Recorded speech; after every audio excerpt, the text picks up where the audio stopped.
Stories that are untold, underreported, and all-out inspirational.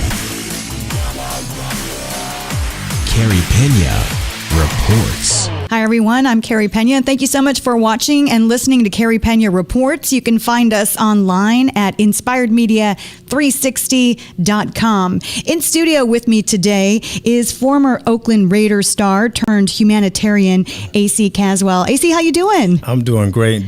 Thank you so much for having me on your show. Well, you're doing great things. Awesome. You are the founder of Million Dollar Mingle, and what you're doing is really exciting because you're helping to shed the light on some lesser known causes. We're going to take people through your journey, and you have some exciting news about the Million Dollar Mingle, and we'll announce that, of course, at the end, because that's what we do in news. Absolutely. Right? It's called a tease. So you were talking to me before we started the show, and you said you've always, through your professional football career, you always really had a heart for giving back because you were, as you said, one of those kids. Tell me about your background. Yeah, absolutely, Carey. I was one of those kids who kind of lived that, that opportunity to be blessed by other nonprofit charities that kind of took me in as a kid growing up. Grew up in a really hard part of town, and South Central Los Angeles, and you're from LA as well, so you know where I'm talking about on that end. And some of the challenges, I didn't have a biological father in my life. That was a little bit tough on me, but I knew that I had some great teachers and great mentors around me from nonprofit youth organizations that really allowed me to come in and be a kid, and I needed that platform. I know that I love sports, so that kind of kept me engaged. But also, as a kid, not having that support system as a father in your life is tough because you needed that push, that edge, and I didn't have that. So had a great mother that raised me and really just gave us an opportunity to really learn how to depend on your community and those mentors and other family members that kind of stepped in to be that father figure role. And you got a lot of help and support from the Boys and Girls Club and the YMCA you mentioned. Mm-hmm. And then you became a professional football player. And so then your platform gets immensely bigger in what the people you're able to reach if you have a message. Absolutely, and that's one of the commitments that I had a chance to make to myself was to say, if I knew that I had talent. I was very blessed with speed and talent and had something special, that a lot of the coaches kept telling me, say, hey, if you stick with this and get, with the right people around you, you're going to do something special.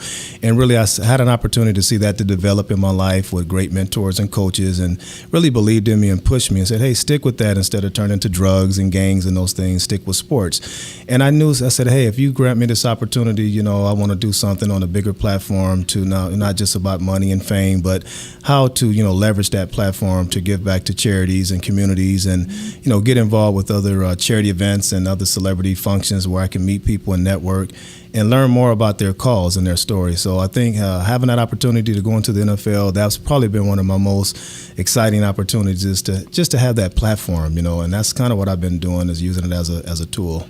Because you feel very blessed. Oh, man, absolutely. I mean, I was one of those statistics, hey, I heard it my whole life. You're too small, you won't make it, you don't have all the ingredients to become a professional athlete. Right out of high school, I went right to junior college, never went to a 4-year university to complete my last 2 years because, once again, the good side of it is that because of my talent, it allowed me to come out of Glendale Community College within 2 years and turn professionally in track and field to go to the Olympics. And I had to forfeit my last 2 years of eligibility to go, to my dream school, which was Arizona State or USC, those two schools. But I missed out on that opportunity. So, once again, that put more pressure. Say, hey, you'll never make it to the NFL because you didn't get drafted. You didn't go to a 4-year school to get noticed. So I had a lot of things against me, but I believe that, I deserved to be there because I believe my message was bigger than just sports. How did you keep your mind in the positive?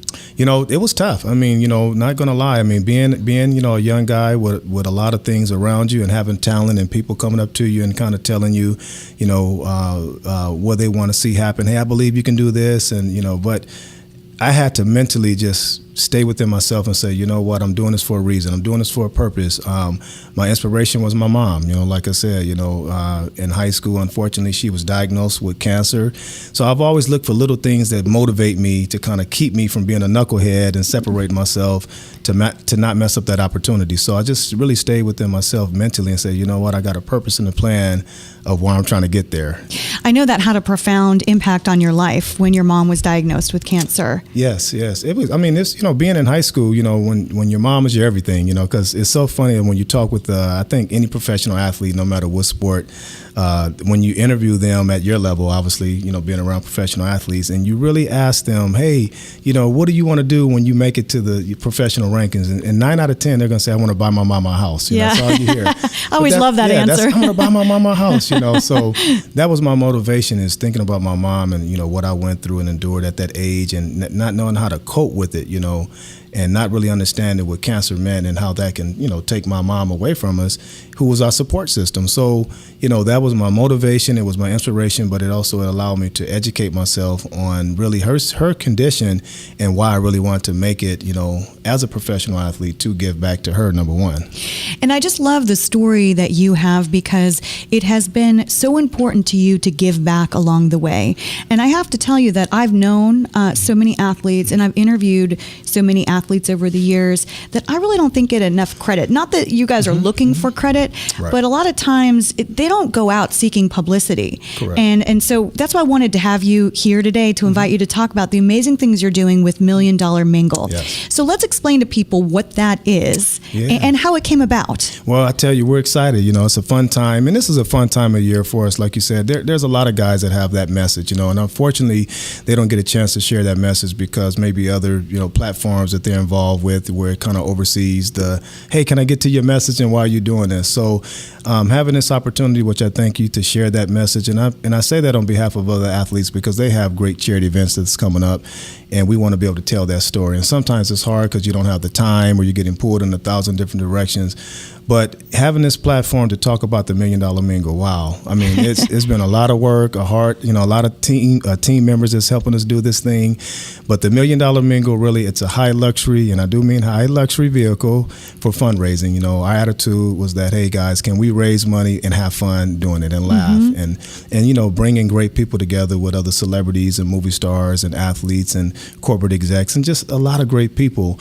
But how we got this vision started was, very something that was dear to my heart. I was approached years ago, back in 2006, here in Scottsdale, Arizona, with a young girl who was diagnosed with a very rare disease, and she was one of the youngest in the world with that cause, immune system failure, and a few other things she was dealing with back and forth from the Phoenix Children's Hospital. And a good, wealthy friend of mine, him and his wife, was taking care of the family for years and really didn't know how to cope with their cause. The cause was bigger than what they can provide.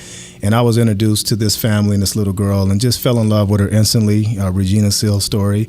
And we talked about some things, and she said, well, I'm, just back and forth about how they need help and what they're trying to seek.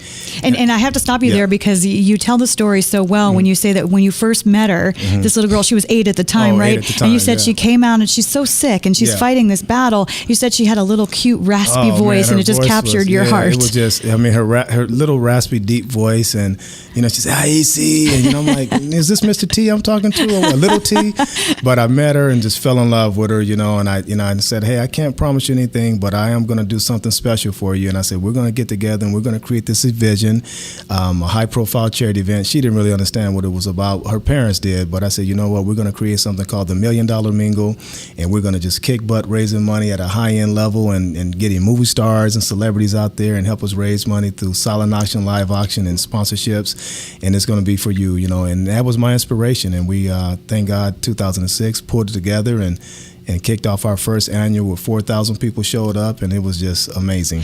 So you basically throw, with this particular fundraising event, you throw mansion parties. Absolutely. Our concept, obviously, with the Million Dollar Mingle, it is a brand. We do our whole Million Dollar Mingle, celebrity charity golf tournament, gala, mansion party, and a few other things we have tied into the brand.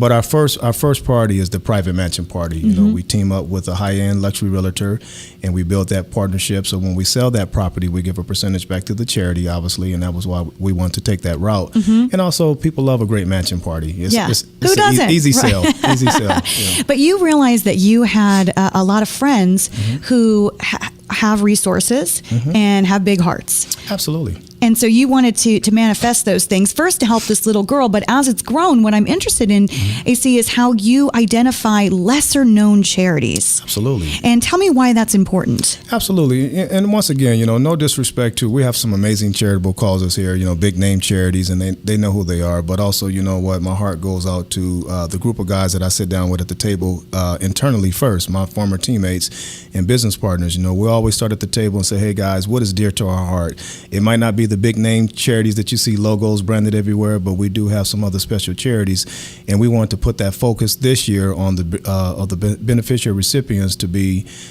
great causes, but no one knows about them. Yeah. So now we're having that platform to market those guys, to brand their logo, to be that official charity, and people are asking questions like, wow, hey, I went to their website and saw what they did.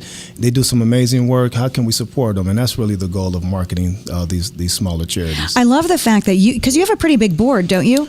We do. I mean, we have, the great thing about this event, it's a global event. So I have a national board, that we have. I might not see them physically at the table, but we're in a conference call with teams from Chicago and Vegas, LA, all over, even in other countries. So they're doing their part. They're spreading the message and sending people that they may know here in the States if they can't make it to the event.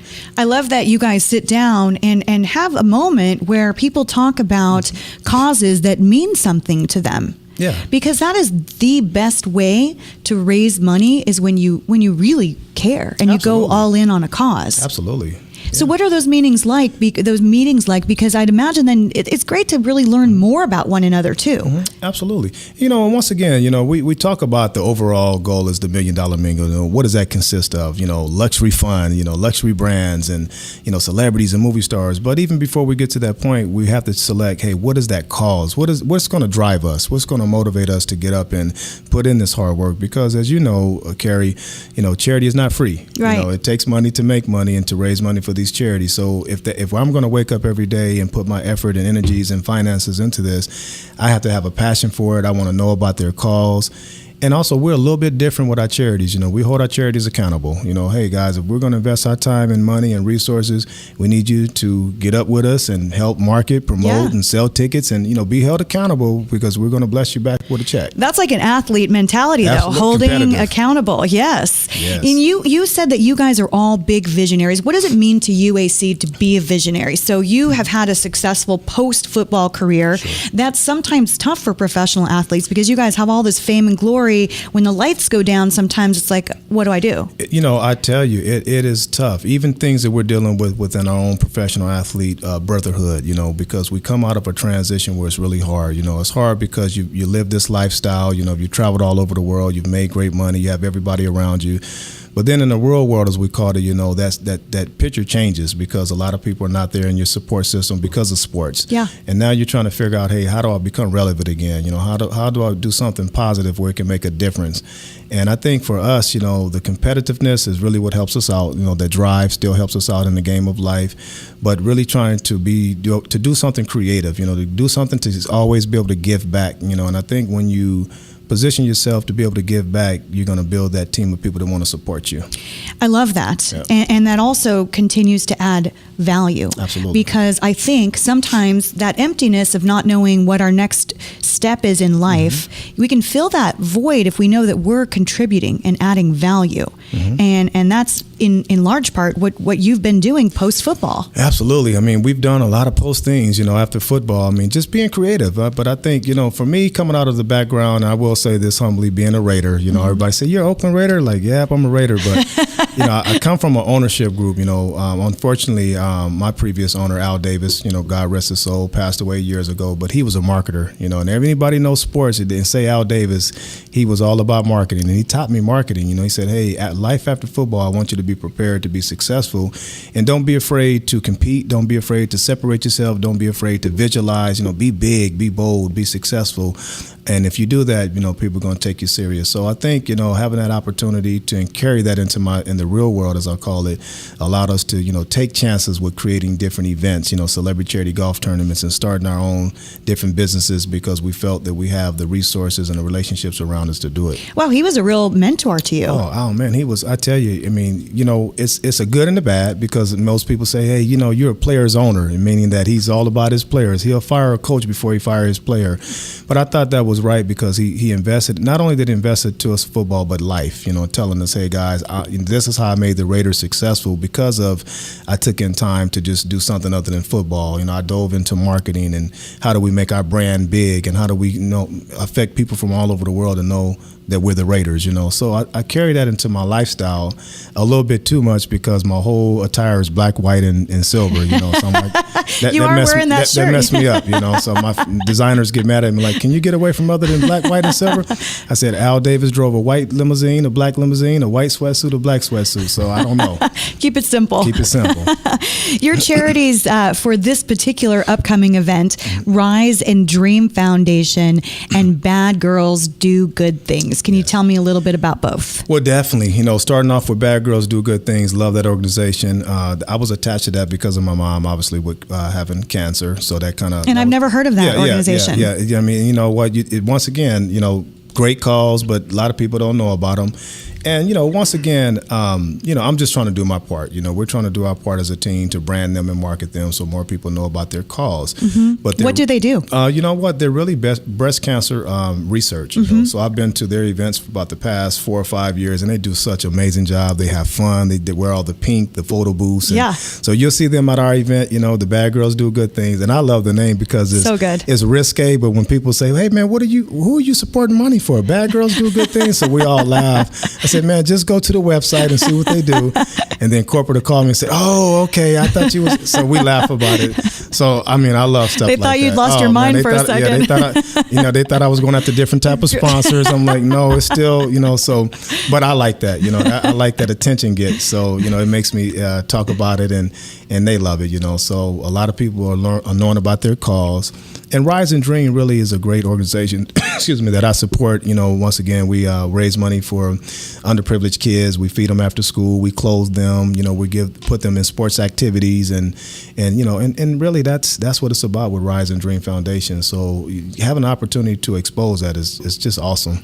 That's your story. Yes. So what does that mean to you, Rise and Dream? I tell you, from a marketing side, because the founder of Rise is a great friend of mine, and she's actually one of my coordinators. And we've been together for a while doing business, and I'm helping her to get other professional athletes and say, I'm all about creating slogans, and our slogans is we rise and dream. We rise and dream, and that's where we're having a lot of athletes say, hey man, I rise and dream. And what does that mean? I rise and dream, meaning that you can come above your situation. You can rise above, the doubters and the naysayers that you can't be successful because you might not have the perfect situation. And that's really what we're preaching to these kids in the community, that you can rise above your situation. So I love it. You lived that. Absolutely. Just reflecting back on your childhood, do you have one moment that stands out for you that you really realize what you were up against? I tell you, and if you don't mind, I thank you for that question, but it's called peer pressure, peer pressure. And I was a kid, growing up in South Central LA, where a lot of people, some of them know the story now, but I was so talented, as a young kid growing up, and I was around a lot of gangs and drugs and what have you.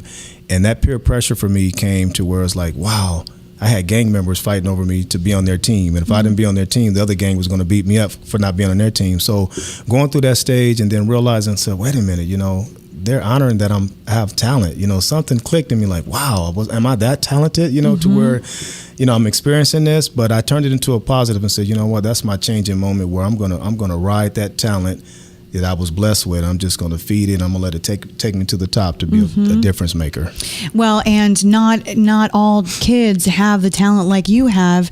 And when you're a kid growing up in a tough neighborhood, you need outlets. You need support because that is not easy to navigate. It's tough. I mean, once again, we couldn't do some of the normal things. I say this all the time, and I do things back home in LA too for charity. We travel to different cities doing great things, and that's why we're excited about the Million Dollar Mingle, because it allows us to go to other cities for other local charities to do the Million Dollar Mingle. And you guys have been chosen as the official NFL Super Bowl party. So what does that mean for you? Yeah, so we've been working on some things, from the last time we actually had our Super Bowl here in Arizona, I think back in 2008 or 9 or so.